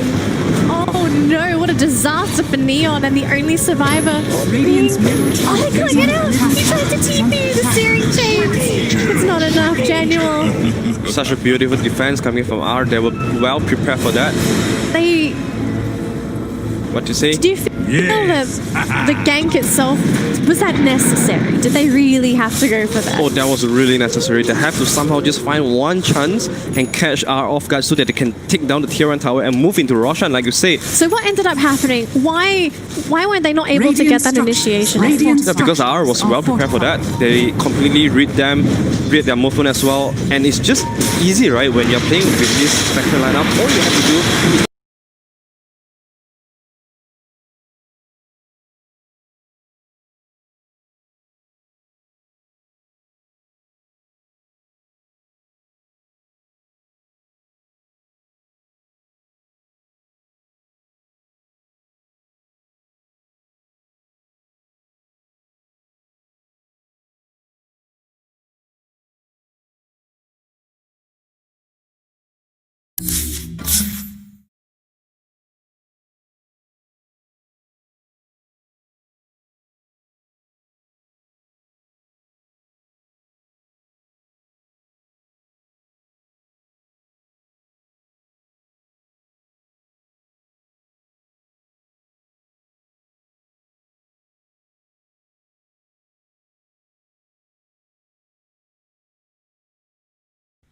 Dire's middle tower is under attack.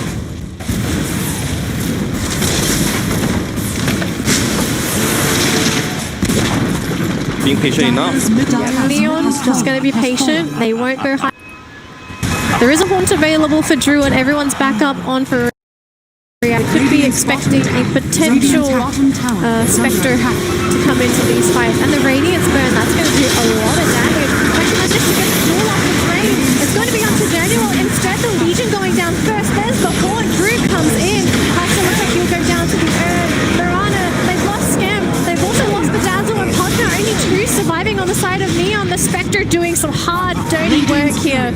And Drew, all that farm is starting to pay off. Yeah, and this is another time Horn paying dividend. You take a fight with Horn, immediately you win. So I think knowing this, they really have to be extra disciplined and patient. Just to wait for this 80 second more to the next Horn. Just chill for a little bit, push out the lanes as far as you can, and then regroup and do a smoke after the Horn is up again. Daniel's got to be so careful. He was in that middle lane. He could have potentially gotten caught out there. And also we have seen a lot of beautiful swap from Yopaj as well to initiate, to swap back into the arrow or something. This is something beautiful that Neon can put out. You always have to be careful of the swap into arrow. But all of a sudden, doesn't that put a giant target on Daniel's head? Because we've seen KYXY, if he can get the duel onto the Venge, he'll always duel the Venge. I think the only alternative is see if there's Scam, right? If you see Scam, you'll always want to duel that Mirana as well. Yeah, that's why Dazzle has to be really careful and on Drew, he's alone! Oh no, Hustler! He was too far away! And that's the Spectre! This is how you want to utilize the swap from Venge, because you can never see that coming if you are in a smoke. The range is so good on the level 2 nether swap. They will get a T1 in that top lane, but very costly to lose your Spectre. Definitely, and they are going to lose their bottom tier 2 as well for R. Are they going to do a swap? They're trying to force Neon to come back. It will be a big win for them if they are able to force Neon to come back, but I don't think they want to. Maybe Reality Rift won't try and go for a trade. Yeah, they want to. They are taking a lot of damage here. They're tower pushing. It's just not fast enough. They don't have any minus armor themselves. They're not really running any creeps as well. I don't believe Nuts has any creeps with him. And just one TP back, and it's enough to defend the tower. Whereas that bottom T2, it's down to Reality Rift. It's been really shaky. Every time they win a team fight, they are not disciplined enough to hold the advantage for a little bit while. Ember Spirit is going to build into a BKB. I think it's very necessary here. Yep. He really wants to stay in the fight as long as possible so that he can give Spectre the opening, the disable that he wants to clean up. I also think they saw Alacrity take that haste rune as well. Pugna was on the high ground spotting that out. So maybe they want to wait out until the haste rune gets used up on Alacrity. Just make sure there's no mistakes, especially around the Ember Spirit. Considering how little farm for an Ember you're looking at for Alacrities, seems to be making the most of his time. Yeah, he does. The triple kill from last fight was really crucial for him. And now, as long as he gets a BKB, he should be really comfortable, because all he wants to do is to open the map for the Spectre to come in, to focus more on firepower for the opponent. Face rate getting used here. Got a couple heroes smoked up for Reality Rift, but are they in a position to go for a smoke? Probably just moving around.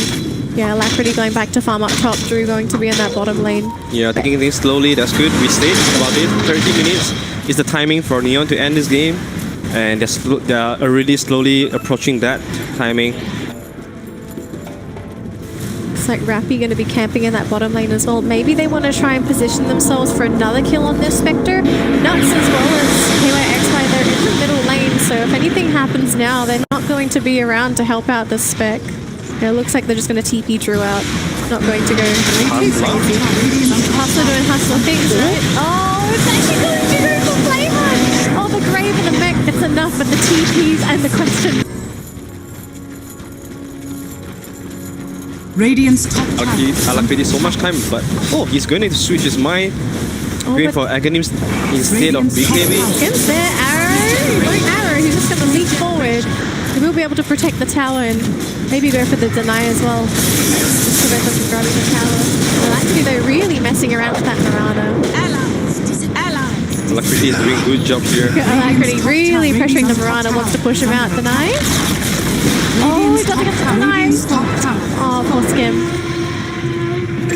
And they wasted another rotation as well to towards top. Or bottom side, they got Hustler with two players, but this is all space for Spectre. Yeah, in the grand scheme of things, Hustler's been creating a lot of space for the team, just constantly harassing in that bottom lane, and they need multiple heroes to kill off the Skywrath, because we saw what happened with Playhard. He tried to come in, but instead almost died himself. And Hustler doesn't care at all. He's only sitting at 5.3k net worth. Even if he dies, he doesn't give too much gold away. So all they want to do is to buy time for Spec, and also Alacrity is slowly picking up his pace.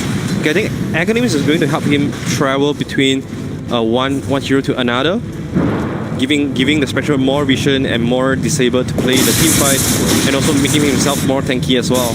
Yep, we're reaching the 27-minute mark as well, so we're about to hit the 30-minute mark, and this was probably the time when Neon's going to be at their strongest, when they should be trying to finish the game, but looking at the status quo, it doesn't look like that's the case, because net worth barely have a lead on Neon so far with net worth. Towers, not looking so bad either. They haven't even breached high ground.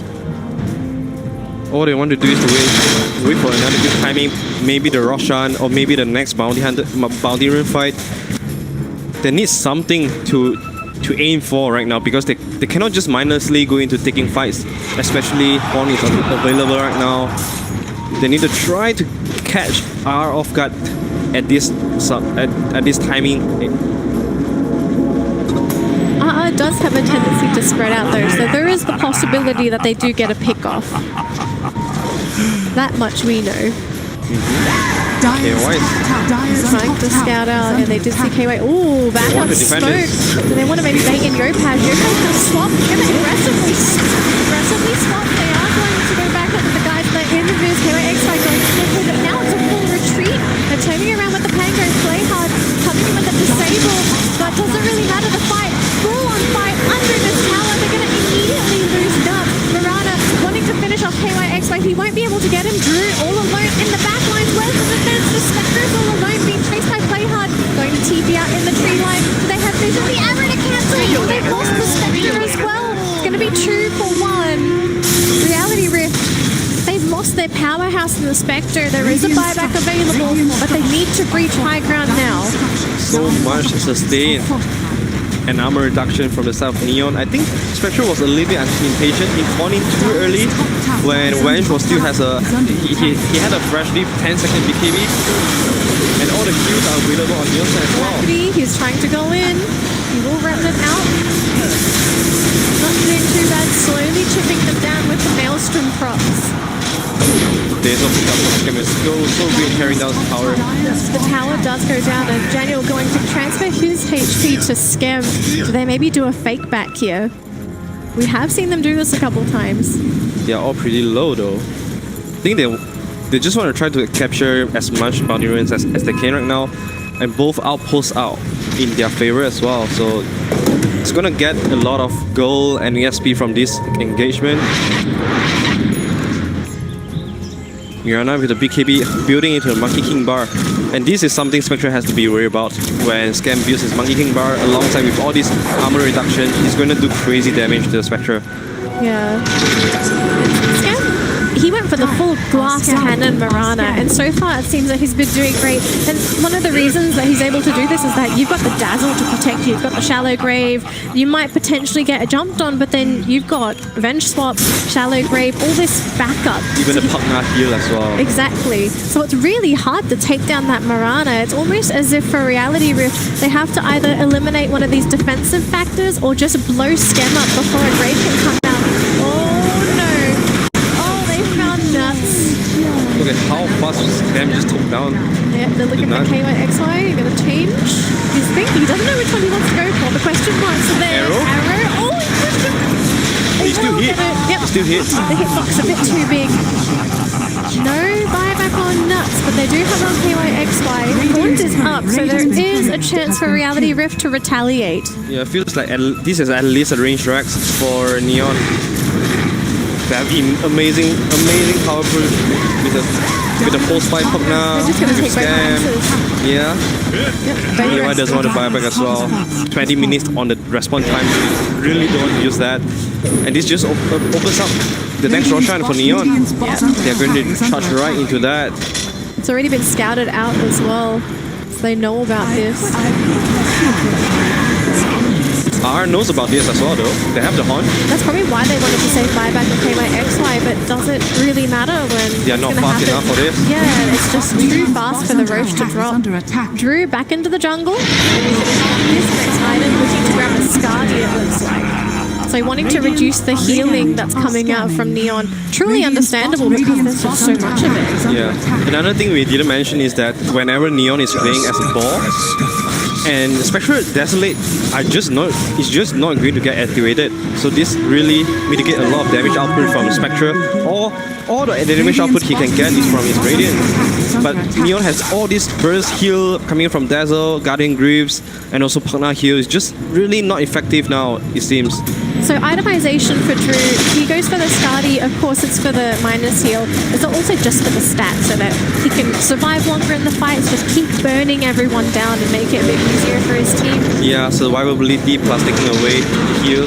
But also this, he doesn't have any burst damage at all. All the damage he does is very slow. You have to stay in the fight to keep hitting, to stack up all the damage, but it seems like Neon are not letting him do that. Every time Spec jumps in, they focus him down with all the stuns, armor reduction. Even Wench is going for the Sakuras. Hustler's so tempted. They had the ward in lane too. They try and go. Oh, there's caution pings. Did they know about this? Play hard caution ping that bush just now. Hustler's still sticking around, so he definitely wants to try and snipe someone out in the bottom lane. Monkey King bar finally completed on the Mirana as well, so Skem is now going to be hitting like a truck. But Scardy also completed onto Drew, so all of a sudden there's this extra survivability on the Spectre. Next team fight could be a game changer if Reality Rift can finally break through, but the Mirana's still a big issue. Yeah, I think the next team fight is the one team fight that both teams are going to want to win, because it really determines the next. And I think the next game fight is the determination of this game already. Yeah, it seems like that's the case because Neon, they're building up for the tower push, right? They've got all these defensive items. They've got the pipe, the Greaves on the Dazzle. You've got the Vengeful Spirit there. Assault Cuirass just gets completed. It looks like this is the timing for them to try and end the game. Yeah, they are at their absolute power spike right now. They have gotten all the items that they want. Maybe just waiting for a Sakuras from your patch, and they are good to go. Is it being delivered now? Yeah, it is. All right. So no reason for you to not walk up to the high ground now. All you want to do is Cypher, find yourself a comfortable position, and then just pull off your Shadow Grave, and spam as much spells as you can. Stack up the armor reduction. They're going to show off Scan. They're going to show everyone here. If you take a look at the top side of the map, though, Drew and KYXM are up there. Looks like they're going to TP home. The defense has to happen because we've seen how quickly these towers melt to that Mirana, that extra attack range, as well as Yopaj. These two just causing so much havoc to these towers. They're going to decide to go. The swap is there. They pop up to KYXY. He's actually popped the blade mail. Force up. It's not going to be enough. Buyback is there, though, so they're still going to have the duel. And that's the first one to go down. The Rax taking damage there from Yopaj. Reality Rift struggling to get their foothold in this game. They need to penetrate this line of defense soon. Otherwise, they're just going to lose everything. Both Raxes down. They don't know how to go through this line of defense. Yeah, there's no opening for Spectre to go in with the horn. This defensive positioning from Neon is so good. Yes. They're going in again. This is a buyback from KYXY. He goes down. That's a big deal. That's no duel.